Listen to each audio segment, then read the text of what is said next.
ان لوگوں نے کہا کہ ہمارے خداؤں کے ساتھ یہ برتاؤ کس نے کیا ہے، وہ یقیناً ظالمین میں سے ہے۔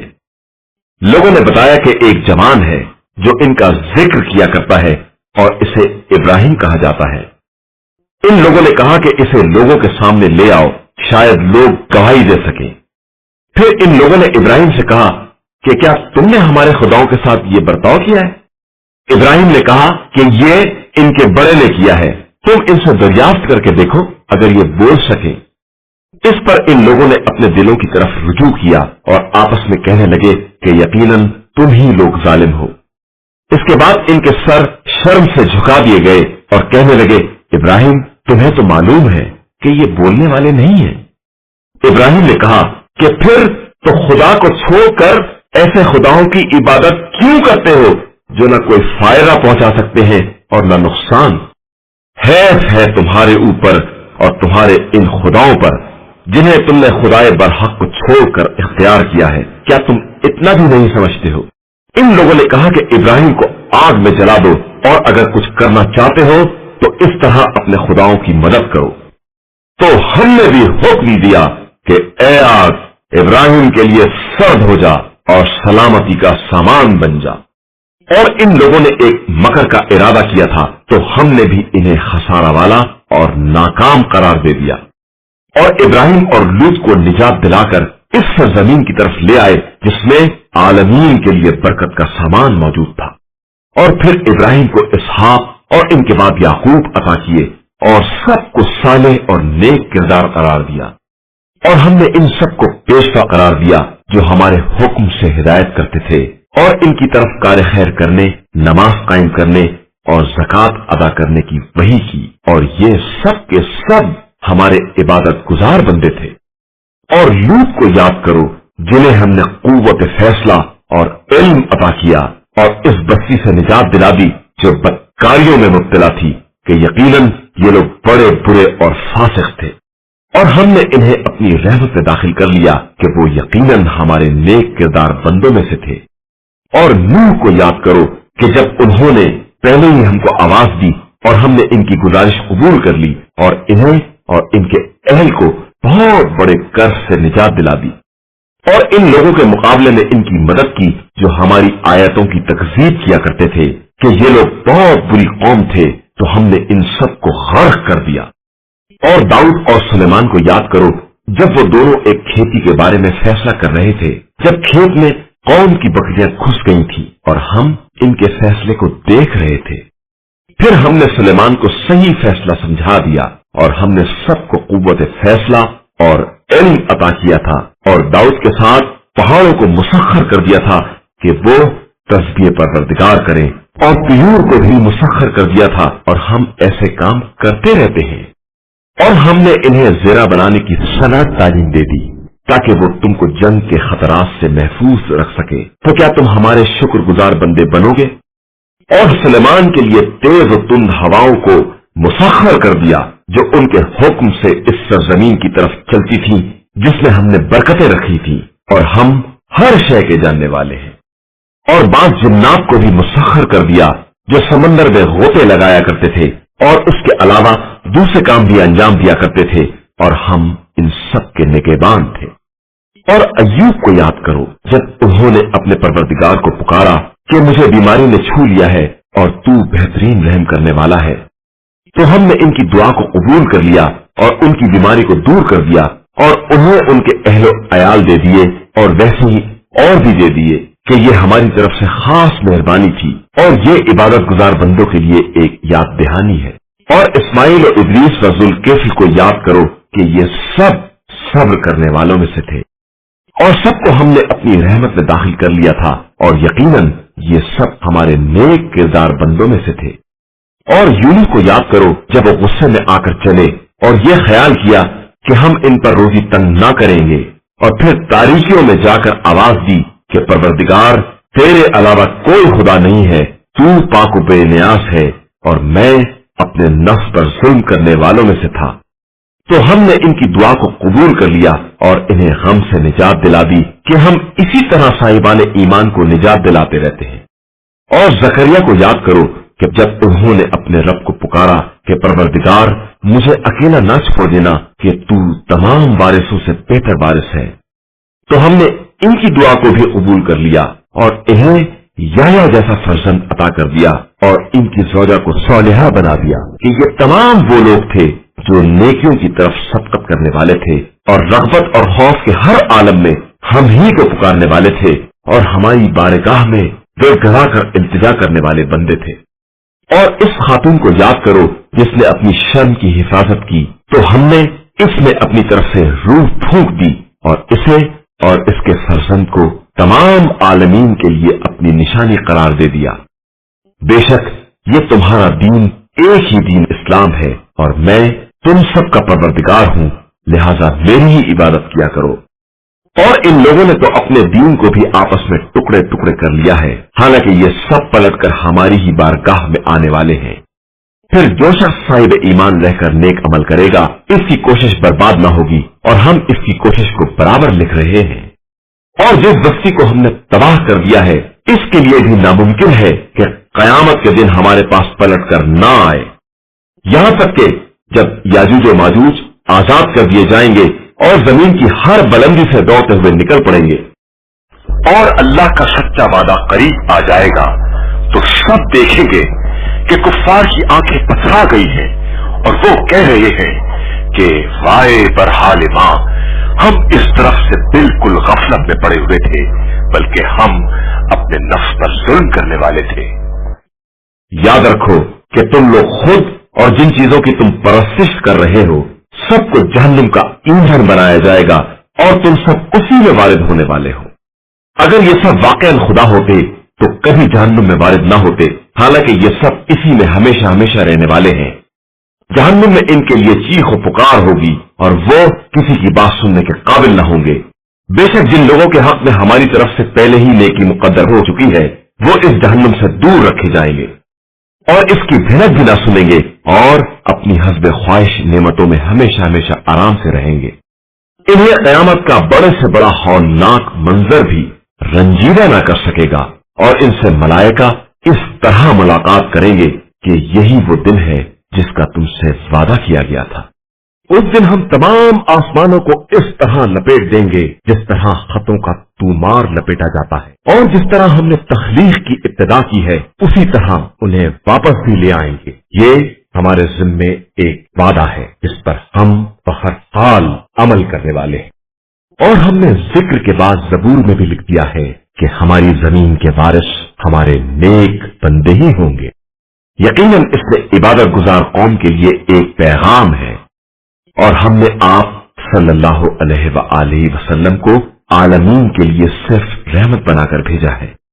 آپ صلی اللہ علیہ وآلہ وسلم کہہ دیجئے کہ ہماری طرف صرف یہ وحی آتی ہے کہ تمہارا خدا ایک ہے، تو کیا تم اسلام لانے والے ہو؟ پھر اگر یہ منہ موڑ لیں تو کہہ دیجئے کہ ہم نے تم سب کو برابر سے آگاہ کر دیا ہے۔ اب مجھے نہیں معلوم کہ جس عذاب کا وعدہ کیا گیا ہے وہ قریب ہے یا دور ہے۔ بے شک وہ خدا ان باتوں کو بھی جانتا ہے جن کا اظہار کیا جاتا ہے، اور ان باتوں کو بھی جانتا ہے جن کو یہ لوگ چھپا رہے ہیں۔ اور میں کچھ نہیں جانتا، شاید یہ تاخیر عذاب بھی ایک طرح کا امتحان ہو یا ایک مدت معین تک کا آرام ہو۔